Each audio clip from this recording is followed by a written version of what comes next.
Begitu banyak jalan telah ku lalui, begitu jauh langkah.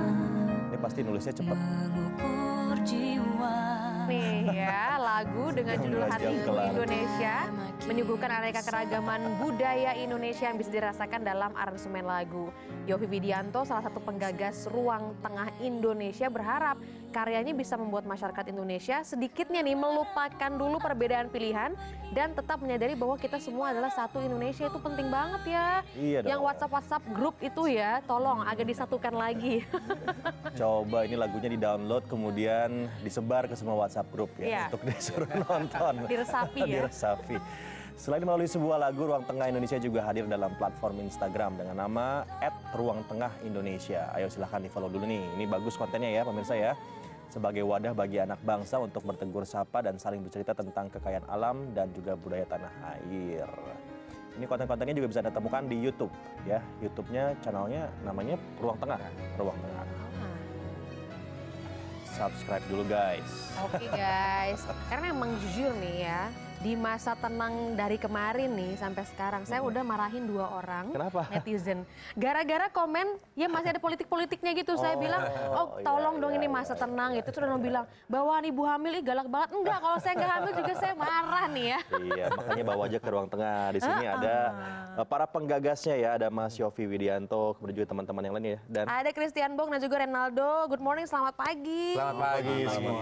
Aduh, biasanya kan kalau sama Mas Yovie ngomonginnya musik ya. Tapi ini memang Ruang Tengah, ada musiknya begitu ya, terus menyatukan semuanya gitu harapannya. Betul, harapannya demikian. Jadi sebenarnya inspirasi awal adalah bagaimana kita punya, ada hashtagnya semakin sayang Indonesia. semakin sayang Indonesia ya. Karena ngeliat dari Iya ya, kayak gitu. itu pemilihan liriknya pun juga kata-kata itu benar-benar dihitung banget. Karena sebenarnya memang kami ini Ruang Tengah itu berkumpul sebenarnya untuk komunitas kreatif, tapi didukung udah ada ya, seperti Bong ini, lalu ada juga seorang desainer, ada seorang bukan hanya fashion designer tapi lebih banyak ke visual juga, lalu juga ada atletnya, lalu banyak musisi, ada penyanyi, ada juga Prisya Nasution dan kawan-kawan yang mendukung orang film juga.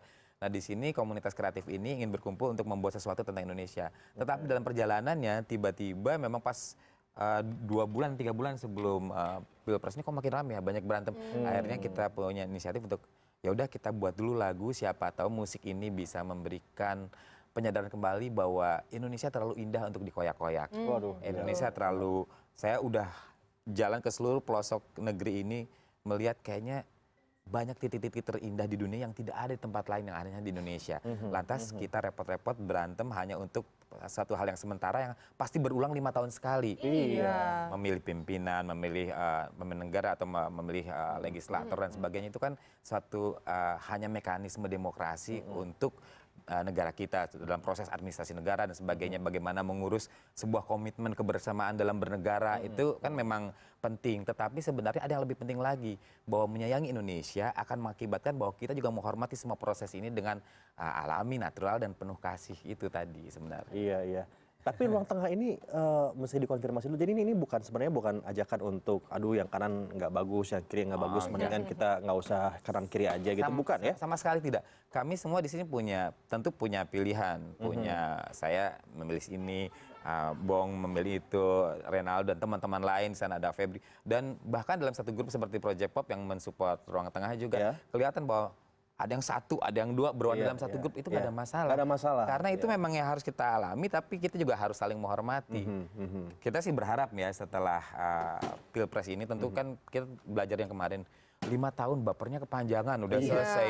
Kayaknya kalau kita baper tentang Indonesia, tentang misalnya ada saudara kita yang kena bencana alam di Sumba, di Palu, itu kita boleh baper. Perasaan kita harus total ke situ untuk membantu. Tapi kalau hanya sekedar memilih pemimpin, lalu juga pemimpin itu harus kita support. Karena gini loh, sejahat-jahatnya kalau orang bilang, pemimpin kita katanya kurang baik. Tapi kalau diawasi dengan kasih sayang, dikasih teguran yang baik, jadi bagus juga. Sebaik-baiknya seorang pemimpin dilingkari orang-orang yang kurang baik. Setuju. Ya. Terus kita juga tidak memberi support, ya sama saja bisa jadi nggak bagus juga. Jadi saya percaya dua calon pemimpin bangsa ini, pemimpin presiden kita ini adalah orang-orang yang punya niat baik untuk negeri ini. Jadi kita lihat aja mana kelebihannya, mana visi-visi yang cocok dengan kita. Buang-buang jauh lah saling menjelekan itu. Kita cari sisi positifnya, membuat optimis negeri ini lebih baik ke depannya.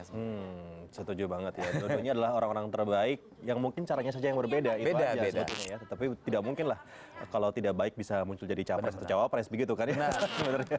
ada orang yang bilang katanya begini, oh tapi kan 300 juta, 200 juta, 200 juta lebih orang Indonesia. Masa sih nggak ada yang pinter-pinternya? Pinter-pinter tidak hanya diukur oleh ukuran ada akademis mata, universitas. Tapi saya yakin dua calon ini punya kepintaran lain yang memang tidak dimiliki orang lain. Kalau nggak mungkin mereka bisa menonjol. Jadi tinggal kita aja yang paling serak sama kita yang mana, pilihan nurani. Tapi bebas aja. Tapi saya ambil kalau- aja, nggak apa-apa. Kalau misalnya kita nggak bisa mikir rasional kayak Mas Yofi gini, kalau misalnya tuh suasananya maunya panas terus ya gitu. Gimana, Mbak? Gimana tuh untuk ngurusin konten-konten yang kemudian muncul ngajak netizen lah ya utamanya kan di sini. Iya. Gimana tuh Mas? Kalau dari saya sendiri, saya mewakili komunitas Indomusikgram gitu. Mencoba untuk membawa pesan yang digagas oleh Mas Yofi ini dalam medium lagu kepada konten creator ini untuk ayo mungkin kita semua punya pilihan yang sama atau pilihan yang berbeda.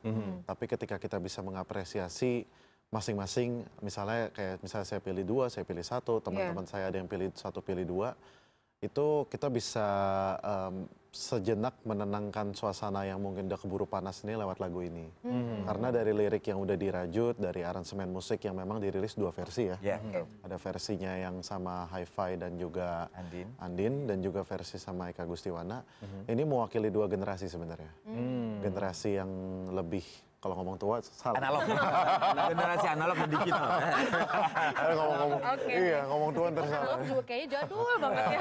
Saya kayaknya yang digital deh saya. Iya, geng digital merapat dulu. Betul. Ya, jadi kalau yang generasi yang lebih analog gitu ya, itu mungkin lebih ada sentuhan orkestra. Itu yang Mas Yofi dengan Hi-Fi dan Andin, dan yang lebih modern itu sentuhannya electronic music oleh Eka Gustiwana dan salah satunya Renaldo sebagai penyanyinya. Iya, ya, dan bukan cuma musik kan ya, Ya, ada juga saya lihat tadi video-video singkat gitu muncul di Instagram dan juga YouTube tuh gimana, Pak Mas Aldo? Ada di belakang itu, di belakang layar itu, atau apa sih sebetulnya yang kemudian disampaikan? Kan itu udah banyak banget Banyak kan sekali ya. video-videonya ya. Video-videonya ada dari mulai katanya ada sastrawan, ada juga Iko Uwais sama teman-teman, lalu juga ya yang pastilah ada Ariel dan sebagainya teman-teman. Banyak, tapi ada Melani, ada yang mau ke komunitas-komunitas tertentu. Tapi sebenarnya yang paling penting adalah ternyata kita punya kegelisahan yang sama.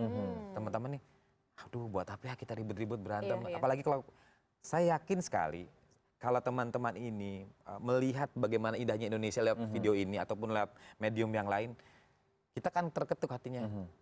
Setega itukah kita cuma beribut cuma ini hanya memilih pimpinan sampai kayaknya destruktif sekali kesannya, dan saya tidak bijak juga kita seperti itu. Kita pilih terbaik, kita percaya itu memang baik, tapi gimana cara dengan baik kita bisa mengakselerasi kepentingan demokrasi dengan apa yang ada di negeri kita, tapi juga tidak kehilangan kepribadian bahwa kita adalah bangsa yang harusnya bisa bersama-sama. Kalau kita ngomong bersatu kadang-kadang salah loh. Bersatu yo, satu. Jadi kalau misalnya Masalah yang sulitnya dalam kita membuat hatiku Indonesia, itu saya sangat hati-hati sekali saya buat apa Liriknya, nih, ngomong ya. cinta Indonesia udah banyak kok, cinta Indonesia jargonis. Iya, Tapi kalau begitu gerakan menyayangi Indonesia, hati ke Indonesia kayaknya lebih dalam, dan kayaknya tidak ada Dan kepentingan itu kayaknya apapun. susah loh, maksudnya gini, kita aja ya yang yang kesal ngelihat pada berantem kan kita bawanya ini berantem aja sih, itu kan emosional juga gitu ya. Sedangkan ini liriknya malahan lebih kayak udah deh jangan berantem, ayo damai-damai, itu kan kayaknya juga susah tuh untuk membawa mental psikologis ke situ juga, Mas. Pasti susah. Tapi di sini kan ada kata-kata yang sangat artistik, ya. Ada rayuan cantik dunia. Ada tempat-tempat indah di Paris, di Milan sebagainya. Tetap aja Indonesia, Labuan Bajo, Bali, Toba, Papua, Raja Ampat, ataupun Jawa Sarangan, itu kalau saya sih dengan confidence sekali Indonesia itu paling indah di dunia. Dan satu lagi yang saya banggakan, saya punya bahasa Indonesia yang saya percaya sekali bahwa bahasa Indonesia adalah salah satu bahasa paling artistik.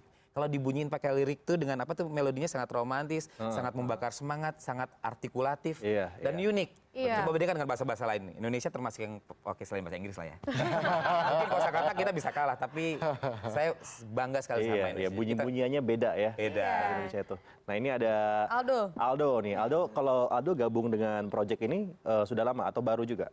Baru. Baru. Oke. Terus apa yang kamu rasakan ketika Iya, sebagai pertama kali content gabung? creator Sebagai lagi content ya. creator. Yang saya rasakan sih pertama ketika diajak kan lewat Kak Christian ya. Pertama senang banget karena proyeknya itu kan positif ya. Emang untuk Indonesia bersatu lah. Nah makanya itu dari pas diajak itu pertama tanpa tanya-tanya lagi, intinya tujuannya positif, langsung dengan senang hati ingin membantu, ingin ikut dalam proyek itu gitu. Apalagi bersama Mas Yofi juga. Iya, yang diajak sama Mas Yofi nolak siapa yang berani coba ya? Semuanya juga kan. Jadi intinya satu lah ya untuk memajukan Indonesia. Dan saya dengar juga dari penjualan lagunya ada satu proyek juga nanti. Betul, jadi disepakati kan yang memang buat komposisi itu saya dibantu oleh Nino dari Ran, Nino Kayam, lalu juga Febrian Nindyo dari Hi-Fi, lalu pastinya ada Andi, lalu juga banyak penyanyi-penyanyi yang tergabung juga dari para YouTubers ini banyak sekali. Ini kita punya kesepakatan bahwa apapun yang dihasilkan dari lagu ini kita sumbangkan pada yang memang memerlukannya.